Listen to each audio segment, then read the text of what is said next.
Hi hello నమస్తే. నేను మీ anchor Dhanush. Welcome to social post. ఈరోజు నాతో పాటు నా గెస్ట్ మనందరి ఫేవరెట్ నిఖిల్. కానీ నేను ఏదన్నా ఒక ఇంటర్వ్యూ కోసం ఇన్ని సార్లు ఒక గెస్ట్‌కి ఫోన్ చేశాను. ఇన్ని నెలలు వెయిట్ చేశానంటే ఈ ఒక్క ఇంటర్వ్యూయే.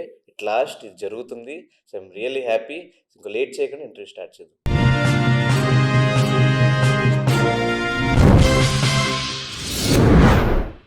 మీ టాపిక్ కాదు గానీ, జనరల్‌గా ఒక రిలేషన్‌షిప్‌లో ఒకళ్ళు కావాలి అనుకున్నప్పుడు, ఇంకొకళ్ళు వద్దు అనుకుని అంత స్ట్రాంగ్‌గా నిలబడ్డారు అంటే, సంథింగ్ ఏదో ఒక పెద్ద ఇష్యూయే జరిగిందేమో అనే ఒక పాయింట్ ఒకటి. ఇంకోటి ఈవెన్ హౌస్‌లో ఉన్నప్పుడు ఎంత లేదన్నా మనం ఇష్టపడిన వ్యక్తి లోపల ఆడుతున్నాడు. సరే మనం సైలెంట్‌గా ఉందామనే పాయింట్ కాకుండా, కొన్ని స్టోరీస్ నేను ఆ టైంలో అబ్జర్వ్ చేశా. తన సైడ్ నుంచి పెట్టడం. సో, ఇవన్నీ చూసిన తర్వాత ఏంటి నిఖిల్ ఏమన్నా పెద్ద మిస్టేక్ చేశాడా? ఒకవేళ అది ఆయనకి చిన్నదై ఉండొచ్చు. మేబీ తీసుకునే పర్సన్‌కి అది పెద్దదేమో అని ఒక ఈ 2 పాయింట్స్ నాకనిపించినియి. బేసిక్‌లీ ఇప్పుడు ఒక వ్యక్తి చెప్పారంటే ఆ వ్యక్తి పచ see everyone have their own feeling. వాళ్ళ స్ట్రగుల్‌లో వాళ్ళుంటారు. లేదనట్లేదు. నేను జనాల గురించి చెప్తున్నా. హ్మ్. ఒకరు పెట్టేసరికి వాళ్ళు కరెక్ట్. ఒకరు పెట్టలేదంటే వాళ్ళు తప్పని కాదు. అలానే పెట్టిన వాళ్ళు కూడా తప్పని చెప్పట్లేదు. You don't know what happened. Correct. You don't know what I went through or the other person went through. హ్మ్.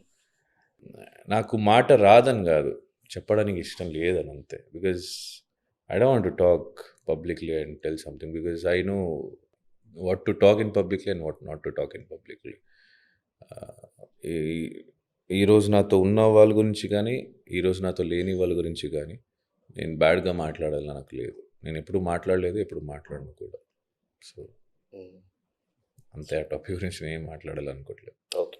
సో, ఆ ఛానెల్ మీ చాలా వీడియోస్ ఉన్నాయి. ఆ ఛానెల్ ఇప్పుడు నీదా? లేదు లేదు, హ్మ్. వేరే వాళ్ళది. హ్మ్. మల్టీప్లెక్స్ అని వాళ్ళు తీసుకున్నారు అది. So we gave it off long back. Hmm. So, ఒక రిలేషన్‌షిప్ స్ట్రాంగ్‌గా ఉండాలి అంటే what are the major things అక్కడ ప్లే చేస్తాయి? నేను ప్రేమిస్తున్నాను కదా, నువ్వు ఇలా ఉండాలి, ఉండకూడదు. You have to controlling. Expectations ఉండకూడదు అబ్బా. Okay. Controlling and expectations. Acceptance ఉండాలి. ఓకే. అంటే there are 3 things to be no taken care. ఒకటి respecting each other, trusting each other and accepting each other. అంటే నువ్వు ఎలా ఉన్నా, ఇప్పుడు నేను ఫర్ ఎగ్జాంపుల్ ఒక అమ్మాయి నాకు కానీ లేదా నేను ఒక అమ్మాయికి ఐ లవ్ యూ అని చెప్తే ఎందుకు అని అడిగితే అమ్మాయి ఏం చెప్తుంది, ఎందుకు నన్ను ప్రేమిస్తున్నావు? ఆబ్వియస్లీ అన్ని రిలేషన్షిప్లో అడుగుతారు ఎవరైనా ప్రపోజ్ చేసినప్పుడు, అమ్మాయి కావచ్చు అబ్బాయి కావచ్చు, hmm. Why do you love me? నాకు నువ్వు ఇష్టం, నీ పర్సనాలిటీ ఇష్టం, లేదా నీ కేరింగ్నెస్ ఇష్టం, నువ్వు అందరితో కలిసిమెలిసి ఉంటావు, చాలా ఇష్టం అంటారు. వెళ్తూ నువ్వు అందరితో మాట్లాడుతావు, వీళ్ళతో మాట్లాడుతావు, వాళ్ళతో ఎందుకు మాట్లాడుతున్నావు, ఎందుకు కలుస్తున్నావు, మళ్ళీ ఎందుకు ప్రేమించావు పోయి నువ్వు? ఫస్ట్ హ్మ్. ప్రేమించినప్పుడు రీజన్ ఇది ఇచ్చినప్పుడు నెక్స్ట్ టైం ఎందుకు ఇది రీజన్ నాకు ఇది ఇస్తున్నావు? సో అక్కడ ఎక్స్పెక్టేషన్స్ ఉంటాయి కాబట్టి నీకు ఇలా మారుతుంది. అక్సెప్టెన్స్ అంటే నిఖిల్ అంతే, లేదా ధనుష్ అంతే. That's why I love him. Hmm. నువ్వు నువ్వు ఎలా ఉన్నావు అలా ఇష్టపడే వాళ్ళు వస్తే it is very beautiful to have. Hmm. అవును, ఆడు చిల్ చేస్తూ ఉంటాడు, ఆడంతే, ఆడందరితో మాట్లాడి ఎంజాయ్ చేస్తూ ఉంటాడు, లేదా ఆడంతే ఇంట్రోవర్టే. నువ్వు ఎలా ఇష్టపడ్డావు వాడిని అది కంటిన్యూ చెయ్యి. హ్మ్. రైట్. ఇప్పుడు నేను ఒక అమ్మాయిని ఇష్టపడ్డాను అనుకుందాం. హ్మ్. ఆ అమ్మాయి ఫ్రెండ్లీగా ఉంటుంది, అందరితో కలిసిమెలిసి మాట్లాడుతూ ఉంటుంది. నాకు ఆ అమ్మాయి అలా నచ్చితే నా అమ్మాయి అలా ప్రేమించాలి. వెళ్తూ నువ్వెందుకు అలా మాట్లాడుతున్నావు, నువ్వు వెళ్ళొద్దు, నువ్వెందుకు అలా వెళ్ళావు, నువ్వెందుకు ఇక్కడికి వెళ్ళావు, నువ్వెందుకు ఇలా కూర్చున్నావు, ఎందుకు వాళ్ళతో మాట్లాడుతున్నావు, ఎందుకు తింటున్నావు అంటే ఫస్ట్ అది చేసినప్పుడే కదా నచ్చింది నీకు. హ్మ్. ఇప్పుడు ఎందుకు నచ్చట్లేదు నీకు? So you are changing. You want నీకెలా కావాలో అలా చేంజ్ చేసి ప్రేమించడానికి it's not it's not gonna be in a good way. వాళ్ళ ఇండివిజువాలిటీ ఉంటాయి.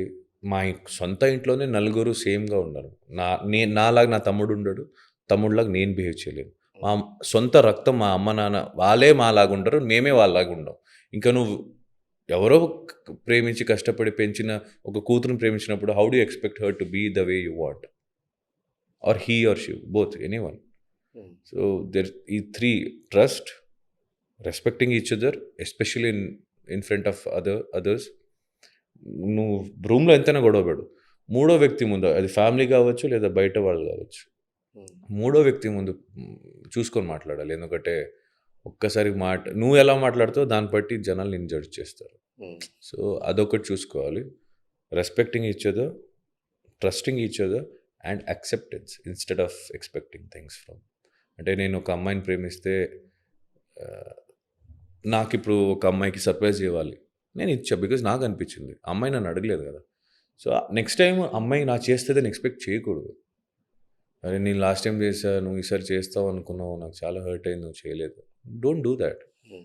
నువ్వు ఇవ్వు. నీ సైడ్ నుంచి ఎంత అవుద్ది. ఎవరికి తెలుసు ఆ అమ్మాయికి నిజంగా అనుకుంది అవ్వలేదేమో. కానీ నువ్వు ఈ చెప్పే మాటల వల్ల ఎంత హర్ట్ అవుద్ది ఆ అమ్మాయి. అబ్బాయి కూడా అవ్వచ్చు. అమ్మాయి కూడా అవ్వచ్చు. ఐయామ్ టెల్లింగ్ యూ ఎగ్జాంపుల్ అంతే. సో, యాక్సెప్టెన్స్ ఉంటే చాలా బావుంటది. అండ్ మోస్ట్ ఇంపార్టెంట్లీ ఈ కపుల్స్ అనంగానే వాళ్ళ మైండ్‌లో తెలియని ఒక ఆప్షన్ ఉండేది. Divorce or breakup. అది తీసేస్తే బెటర్.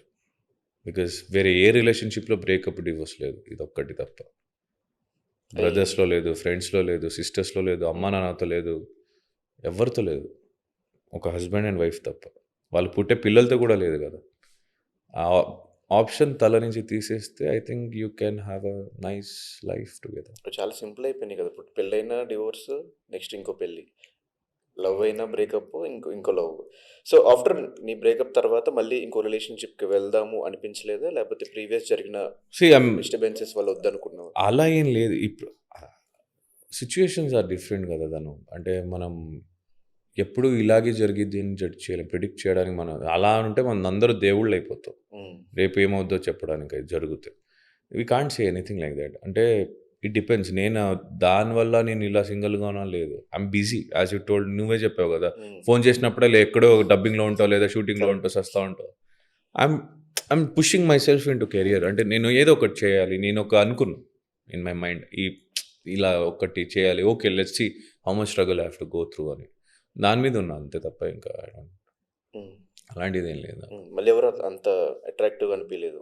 అంటే నేను దాని దాని మీద అంత ఇంట్రెస్ట్ లేదు. At least because I was work focused. స్పేస్‌లో అయినా చూస్తున్నప్పుడు అమ్మాయిలుంటారు. లేదు. నేను వర్క్ స్పేస్‌లో నేను ఎప్పుడు అలా అనుకోవాలి అని లేదు నాకు. హ్మ్. అంటే ఈ మధ్య I'm not judging anyone. But ఈ మధ్య చాలా న్యూస్‌లు చూసిన తర్వాత ఎందుకులే భయ్యా మన పని చూసుకొని ఇంటికెళ్ళిపోవాలి. అయిపోయింది. ఉ అది చెప్పాను కదా! ఫ్రెండ్లీగా మాట్లాడినా ఫ్లర్టింగ్ అనుకుంటున్నారు. హ్మ్. ఇంకా ఎందుకు హాయ్ అన్నప్పుడు హాయ్ అని చెప్పేసి వెళ్ళిపోవడం. హ్మ్. సో, ఏంటి ఆ ఇన్సిడెంట్స్ ఈ మధ్యన చూసిన ఇన్సిడెంట్స్? అదే నైట్ అండ్ బకెట్‌లో వెళ్ళిపోతున్నాయి బాడీలు. కుక్కర్‌లో ఏసుకొని వెళ్తారు. హ్మ్. దారుణంగా ఉన్నారు. హ్మ్. అంటే అందరు కాదులే. బట్ అది భయమేస్తుంది. అండ్ ఇంకోటేంటంటే కొన్ని చాలా న్యూసెస్ కూడా హరాస్మెంట్ కేసెస్ ఇలాగా ఐయామ్ ఫీలింగ్ లిటిల్ స్కేర్డ్. ఇప్పుడు scared in the sense work స్పేస్‌లో నేను ఫ్రెండ్లీగా మాట్లాడి ఎళ్ళిపోతా. ఇంకా I don't continue my this thing there. And again it doesn't mean that I hate them. అబ్బాయి కావచ్చు, అమ్మాయి కావచ్చు. ఇద్దరిలో చెప్తున్నా. వర్క్ స్పేస్‌లో నాకు నేను గో త్రూ అయింది లేదా నేను సఫర్ అయింది అన్నీ చూసే నేను చెప్తున్నా. ఆల్రెడీ సఫర్ అయిందే. బట్ ఇప్పుడు అలా అవ్వాలని లేదు నాకు. బికాజ్ తెలిసి చేస్తే మళ్ళా నా అంత ఈపీ ఇంకొకడు ఉండడు. కాబట్టి ఇప్పుడు ఒక వర్క్ స్పేస్‌లో ఎళ్తే అందరితో మంచిగా పలకరించుకొని, వర్క్ అంతా చేసుకొని అక్కడి నుంచి ఎళ్ళిపోవడం. That's how I work now. And I'm most pushing myself into the work because I want నేను ఒక అనుకున్నా. ఇన్ని డేస్‌లో ఇది చేయాలని. సో, దానికోసం I'm pushing myself. So, I'm not interested in ప్రస్తుతానికి తల అక్కడ ఇక్కడ ఎళ్ళలేదు. హ్మ్. ఎళ్తే చెప్తాలే అవుద్దిగా. ఈ లివ్ ఇన్ ప్రస్తుతానికి వర్క్. లివ్ ఇన్ రిలేషన్‌షిప్ మీద వాట్ ఈస్ యువర్ ఒపీనియన్? పెళ్లవ్వక ముందు ఇద్దరు కలిసి ఉండే హ్మ్. సాంప్రదాయం మీద వాట్ ఈస్ యువర్ ఒపీనియన్? ఇప్పుడు ఎవరు ఉండట్లేదు. అందరూ ఉంటున్నారు అందుకే అడుగుతున్నా. దాని గురించి నేనేం చెప్తా వాళ్ళ పర్సనల్ లైఫ్. హ్మ్. ఆహ్, అంటే నీ వరకు మ్యారేజ్ ఇంట్రెస్టా? లివ్ ఇన్‌లో ఉండి కొన్ని రోజులు ఒకళ్ళనొకళ్ళు అర్థం చేసుకుని తర్వాత ఒక్కొక్కరికి అది నాకెలా అనిపిస్తదో అలాగే అందరూ చేయాలని లేదు. ఇప్పుడు హ్మ్. నీ బ్రాటప్ లేదా నీ పాస్ట్ రిలేషన్‌షిప్‌లో ఏమై ఉంటదో నాకేం తెలుసు. So, we never know. అంటే ఎందుకు what you choose at least live in or marriage? Anything is fine for me. Hmm. Because see I'll be in live in only if I want to marry that girl. Hmm. నేను అదే ఇంటెన్షన్‌తో వెళ్తా. But ఒక live ఇన్‌లో set అవ్వకుండా విడిపోతే? ఇంకా అది మళ్ళీ ఎవరు ఇంకో లివ్ ఇన్. ఇంక అలా చేయలేను ఆ! గదా! అలా చేయలేదు. It depends. అంటే ఇప్పుడు ఫర్ ఎగ్జాంపుల్ ఒక కపుల్ లివింగ్‌లో ఉండి ఆహ్, ఇప్పుడు వేరే వాళ్ళ గురించి చెప్పలేను గానీ, నేనే అందాం. ఫర్ ఎగ్జాంపుల్ నేను లివింగ్‌లో ఉంటే the only intention is that I'm gonna marry this girl. ఆ టైంలోనే లివ్ ఇన్‌కి అనే పాయింట్‌కి ఎళ్తా నేను. నేను లివ్ ఇన్ అనే పాయింట్‌కి ఎప్పుడు ఎళ్తా అంటే నేను ఆ అమ్మాయినే పెళ్లి చేసుకోవాలన్నప్పుడే ఎళ్తా. హ్మ్. లేకపోతే నేను లివ్ ఇన్‌లో ఎళ్ళను. Because I don't know. If it is not that we not gonna marry, then it's waste of being in live in. Hmm. చాలా కాంప్లికేషన్స్ వస్తది, గొడవలొస్తది. సో, నాకు తెలిసి లవ్ చేసి పెళ్లి చేసుకుంటారంటే, లివ్ ఇన్‌లో ఉంటామంటే ఇది వాళ్ళ ఇష్టం ఇంకా అది. ఇంకా లేదు, చాలామంది ఉన్నారు అరేంజ్ మ్యారేజ్ ఇంట్లో వాళ్ళు చూపించింది. వాళ్ళని చూసుకొని పెళ్లి చేసుకోవడం అంటే దేర్ ఒపీనియన్స్ అది. ఆ ఒపీనియన్స్‌ని మనం ఏమి చేయలేం. బికాజ్ వాళ్ళ లైఫ్‌లో పర్సనల్ లైఫ్‌లో పాస్ట్‌లో ఏం జరిగింది, ప్రెజెంట్‌లో ఏం జరుగుతుందో తెలియక I can't judge anyone's life. So హ్మ్.